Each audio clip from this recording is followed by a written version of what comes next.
Hello everyone, welcome back to my channel, where today I'm going to do my pre-series announcement video before I go ahead and get started with the actual series.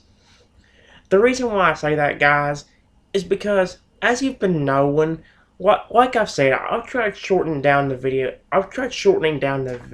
a lot. There's still some videos on my channel that are still going to be over an hour to an hour and a half long, like the Let's Mostly Play series. However, I still generally try to keep it at a minimum, at the most, hour and a half. There is times that goes over a little bit, or even by like 20 minutes. But understand, guys, that from now on, and once I think it's very, very crucial, none of my videos should exceed 2 hours. I just wanted to go ahead and make that clear to you guys. But that's what I will start calling these announcement videos. My pre-series announcement videos. Every time I need to make one before I start a series, that's what it'll be called. I'll still call it announcement video most likely on my... Maybe I'll even start doing the same thing on YouTube too, where I'll start calling it pre-series announcement video. That way it's at least not just saying announcement video every single time I do one. There ain't really too many announcements I want to go ahead and make for this one. However, there is something I want to make very clear to you guys right now. And it has to do with yesterday in Pokemon Sword and Shield with Pokemon Camp. Playing with the little Pokeball toy. You guys know that my Pokemon really want to play ball with me a lot more. A lot of the time, what I do want to play, a lot of the time they want to play with that one of the Pokeballs that we actually got.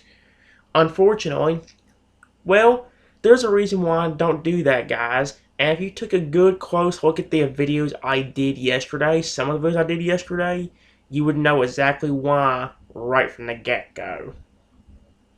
See, well, there usually only is one reason why, but there's a second reason that I completely didn't even think about happening until I accidentally kept doing it. In fact, it's the biggest reason why I'm so paranoid to play ball with my Pokemon, because of how much I was doing it last night. Let me go and explain, guys. There was a few times where I let my Pokemon play a little bit of ball. I let Magnetric play for a little bit, and I also did do Getsus a little bit more as well. However, well, here's the thing. Because of the fact one of the biggest reasons why I don't like playing ball with my Pokemon is because it's so easy for another Pokemon that's just walking around to run up and take the ball away. For example, Magnetric. If I'm not playing with her, she's usually one of the Pokemon that if I'm throwing a ball for somebody like Getsus or Slayer, she's usually the one that'll pop out of nowhere and just take the ball away. As you guys, it doesn't happen all the time. It didn't happen. Whenever it happened with Magnetric the other day, or when it happened with Magnetric last night, she actually didn't get upset or angry about it, which is a good thing. However, I still feel bad for everything not going the way I want it to. However, guys, there's a second biggest reason why I don't like playing ball with my Pokemon, and that's because of the accidental arm flick. If y'all know what the frick I'm talking about, well, you guys know that you can do certain things in Pokemon Camp by either pressing a certain button on the Joy-Con or moving it like you're moving the toy or moving anything in real life. So, for example, if y'all want to press the A button and have it wave back and forth like it does when you press the A button, you can actually move it basically in any direction just by moving the Joy-Con itself, the motion control way. And it's the same thing with the ball. You can take the ball and throw it lightly or flick it and it'll go way across the entire campsite. However, doing it through the motion control is not the easiest way to actually do it. Because, well, like I said, my Pokemon can just pop out of nowhere, take the ball away, then my Pokemon get upset from the ball getting taken away. Well, even if I don't think it's taking away affection. That's the thing I keep getting paranoid about happening, is the fact that I'm going to lose affection with my Pokemon because of that junk. However, I don't think that was actually the case. But remember, guys, you know my relationship with my Pokemon babies. It'd be the same way with Fraggers in Pokemon Camp. Honestly, if it happened to Feralier while he was in camp, I probably would have quit the game already because I'd have felt horrible. There's a lot of projects you guys never see on my channel because something like my Pokemon getting hurt causes me to quit the entire project. That's why you guys have never seen a Pokemon Shield project. Because I've had Pokemon that fainted and I felt absolutely terrible. Which is why now I take the opportunity to make sure I save the game before every really major battle. The Elite Four, the tournament battles in Galar ain't really that big of a deal. They aren't that hard in most cases now. My opponent can easily take care of them. But however, when it comes to things like Morimoto or something like that, as you saw last time, not everything went all peaches and cream on us. It went pretty well, but it was definitely a lot harder than the time that I did it 2 days ago, or whenever I played Sword and Shield last. No, whenever I played Sword and Shield last. Not last night's session, but the one I did last week or 2 weeks ago or whatever. So, yeah. But let me go and get back into the ball situation. There's a second reason why I don't like playing ball with my Pokemon. That reason being, especially if you're using the motion controls, you can accidentally flick the controller back a little bit too hard. Because when I was using the motion controls to try throwing the ball for my Pokemon, I would try slowly moving it back up or to a position where my hand is both comfortable and to where I'm ready to get the ball and throw it again. However, if the controller senses you're moving it too much, it will act like you took the ball away from your Pokemon. And that's something that kept happening last time. I throw the ball from my Pokemon, slowly try moving the controller back to a comfortable position, and because I was moving, I guess, a little bit too fast, it thought I would want to take the ball back. And in that case, especially Getsus, turned around and then got angry at me. And like I said, guys, I don't think you can lose affection from that, but remember, I love seeing my Pokemon smile, and seeing them get that upset is the biggest reason why I don't play ball with my Pokemon in Pokemon Camp. I want to make them happy and fulfill their requests, but I also want to make sure that everybody's happy, not that we're going to make somebody upset, even if you don't lose affection from it. Again, do you think that feels good to me?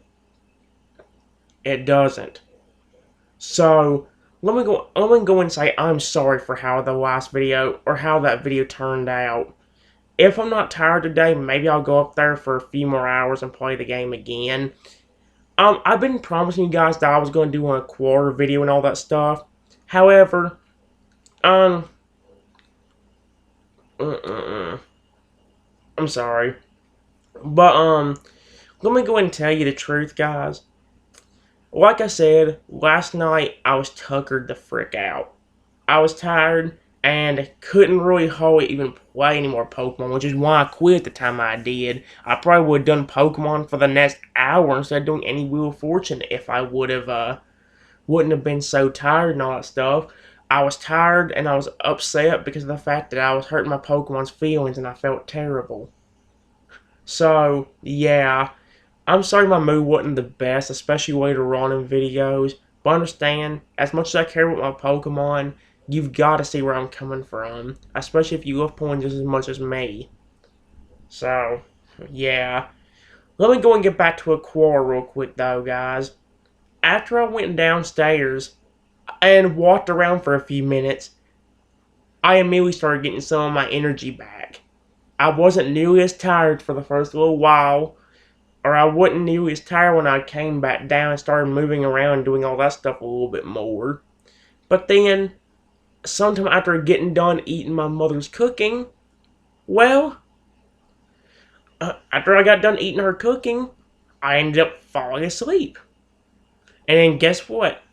I didn't wake up till about 3 in the morning, and by then it's about too late to do anything, especially when I'm half asleep and want a chance to be able to get woke up and watch my computer for a few minutes. So if I took an hour to get up, or like let's say usually my wake up routine usually is like letting me get up and watch the computer for about 30 minutes to an hour and checking on the games that need the day rewards if I have any. So yeah, that's if I need to go to sleep very early or whatever, I would need to wake up probably about 11, 12, or 1 in order to stand a really good chance of doing a video. Heck, even 2 would be fine because you only do a video for an hour. Certain circumstances, guys, if we don't have problems with our internet connection, a lot of the days are usually taken up by the storm mode itself. You guys know that when the storm mode in Castle Crush is on, I'm not hesitating if I can. I want to at least try to do at least 2 videos that day of it. That's what I did whenever the storm mode was on the first day of this week. I did two really good videos on it, and that was it. I wanted that with some of the other game modes, like the nature mode and the fog of war and all that stuff. However, the fog of war has actually ended. Well, it should be ending in the next minute or so if it's not already ended, because it actually is almost 10 o'clock. It's only 1 minute till. In fact, before the actual video of this series starts, I'm probably actually going to go ahead and get the next game mode out of the way. The next game mode, I believe, is the one that you only get a max of 6 crystals, so unfortunately I can't really take advantage of having any fun or anything. However, if there's a game mode on there that I think would be good for videos... Well, here's the thing. The last time I did the nature mode, nothing worked out in my favor, and that's one of the biggest reasons why you guys only see the storm mode usually. Because every time I try doing game modes that would be fun to do, I get screwed over by somebody. And it sucks. So, yeah. I'm going to let you know, guys, the next video will be a Let's Mostly Play of Evo Pop. I know not everybody likes this series. However, the Let's Mostly Play of Soul to Ios's Rule to Io has to be played more off early. Has to be played before it really gets anywhere past 4 in the morning. If it's like 6 or 7 in the morning, it's not the easiest game to play. We still do games like Brutal.io and all that stuff. However, because there being so many people, it's hard to stay at a good size. So, it really does suck. But, on another note, guys, I do want to let you know, I've been wanting to go ahead and create some wheels on my tablet for different things. First off, there's actually been a few updates to, I believe, EatMe.io. Not EatMe.io, but the Fish.io game. The little swordfish game or whatever. The ones with the swords on their noses and all that. So, yeah, there's been a few updates to that one and the other version of the same game that they made. The one where the fish can actually evolve. And I think they may have added some new fish. I've been meaning to add them, but because of my schedule, what I've been doing every day, I haven't had as much time. Heck, last night Pokemon took a lot of my time away, although that's not a bad thing. I need to spend time with my little babies anyway. I haven't got to see them in about 2 weeks since my sickness and all that stuff. So, yeah. But along with that, I also want to see if I can think of different challenges to put on that wheel. Which, unfortunately, is not easy now because I've gotten so many challenges on there. I can't just have a bunch of repeating challenges. I need something different that's more entertaining or something that will be a little bit more challenging. So, yeah. I do want to let you know also, I was trying my best to delete all the copies and all the wheels I didn't need. However, from what I see, it's not very easy to actually do. In fact, me trying to delete the wheels ended up making like 3 or 4 more copies of the wheel, of another wheel I was trying to delete, and now I can't get them to disappear, which is rather annoying. So, I don't know what to do, guys. I guess we're just stuck with annoying copy wheels being stuck on that dadgum thing, which I really hate. So, yeah. I've also been wanting to create a wheel for Hungry Dragon, for like the pets and the actual dragons themselves. I even might try making a shark pet wheel or whatever for Hungry Shark World. However, I haven't gotten around to that either. Along with that, There's also the games I need to start checking and working on more often so I can get more stuff done in them. There's a lot of stuff I gotta really worry about, and it's not easy to actually get through them. So, yeah. Anyway, guys, other than that, those are all the announcements I had to go ahead and make. I'll be making a video of I think my Let's Mostly Play in a few minutes. However, I do want to go ahead and take a few minutes to go ahead and get that game mode done, Castle Crush, and maybe try one more time to get some of them wheels deleted. And in about maybe 5-10 minutes, guys, there'll be another video. I'll see you all for the next one when we actually do the series. So, until next time, everyone, I want you guys to be the very best, like no one ever was, and I'll see you guys for the next video. Have a wonderful day. Bye-bye, everyone.